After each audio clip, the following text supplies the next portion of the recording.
Shalom, saudara-saudara yang terkasih dalam Yesus. Saat ini saya mau sharing tentang hidup.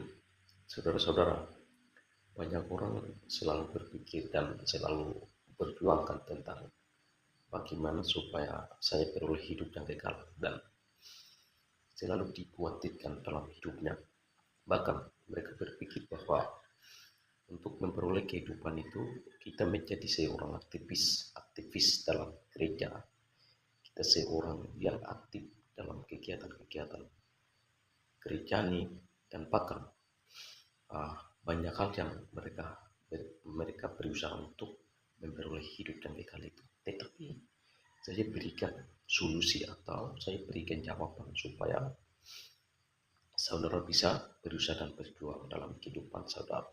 Nah, bagaimana sih untuk memperoleh hidup yang kekal itu?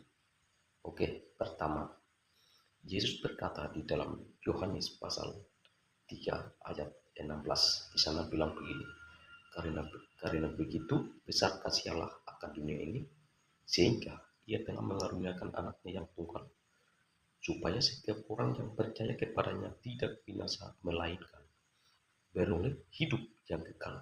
Jadi yang pertama, untuk memperoleh hidup yang kekal adalah saudara harus percaya pada Yesus Kristus.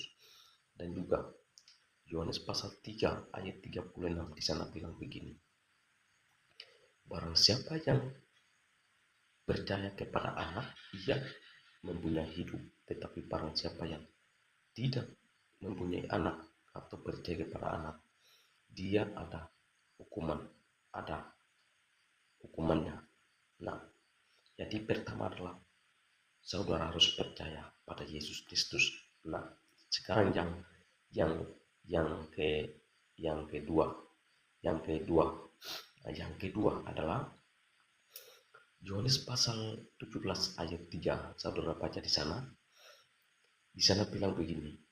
Pada waktu Yesus berdoa kepada murid-murid Tuhan Yesus, Yesus berkata, inilah hidup yang kekal itu, yaitu bahwa mereka yang mengenal satu-satunya Allah yang benar dan Yesus Kristus yang engkau telah utus.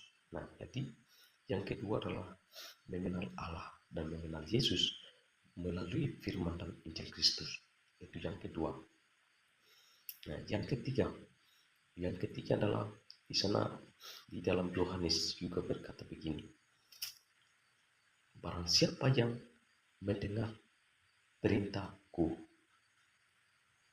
dan percaya kepadaku, ia beroleh hidup yang kekal. Jadi yang ketiga adalah saudara harus mendengarkan perintah Tuhan atau Injil Kristus. Itu yang ketiga.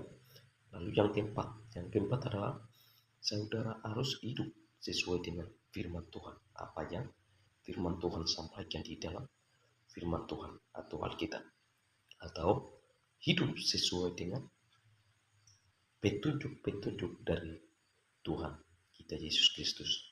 Nah, itulah sebagai kunci untuk seseorang memperoleh hidup yang kekal. Jadi saudara jangan berpikir bahwa untuk memperoleh hidup yang kekal itu saya selalu setiap hari ke ibadah, saya selalu baca Alkitab, saya selalu lakukan ini dan itu. Tetapi itulah sangat penting saya kasih tahu supaya saudara berjuang dan berusaha